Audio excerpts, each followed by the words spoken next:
എട്ടാം തവണയാണ് കുറിച്ചിത്താനം പഴയിടം മോഹനൻ നമ്പൂതിരി സംസ്ഥാന സ്കൂൾ കലോത്സവത്തിന് ഭക്ഷണമൊരുക്കുന്നത്. 26ഓളം തവണ സംസ്ഥാനതല പരിപാടികളിൽ വെച്ചു വിളമ്പിയ അനുഭവ സമ്പത്തുമായി പഴയിടം മലപ്പുറത്തെത്തുമ്പോൾ പാചക നൈപുണ്യത്തിന്റെ രുചിക്കൂട്ടാണ് മത്സരാർത്ഥികളെ കാത്തിരിക്കുന്നത്.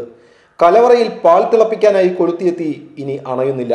പാചകപ്പുരയിൽ ഇനി തീ അണയണമെങ്കിൽ 20-ന് കലോത്സവത്തിന് തിരശ്ശീല വീഴണം. 100-നടുത്ത ആളുകളാണ് പഴയിടത്തിനെ സഹായിക്കാൻ അരയും തലയും മുറുക്കി രാവിനെ പകലാക്കി കൂടെ നിൽക്കുക. വിദേശ രാജ്യങ്ങളിൽ പോലും സദ്യയൊരുക്കിയ അനുഭവ സമ്പത്തുണ്ട് ഈ 56-കാരനെ.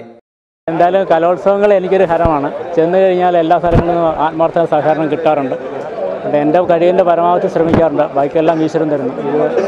രാവിലെയും ഉച്ചയ്ക്കും വൈകുന്നേരവും മത്സരാർത്ഥികൾക്ക് ഭക്ഷണം വിളമ്പും. ഉച്ചതിരിയുമ്പോൾ ചായയും പലഹാരവും. ഉപ്പുമാവ്, പൂരി മസാല, ഇടിയപ്പം, അപ്പം, ഇഡ്ഡലി, പുട്ട് എന്നിവ വിവിധ ദിനങ്ങളിൽ രാവിലെ ഒരുക്കും.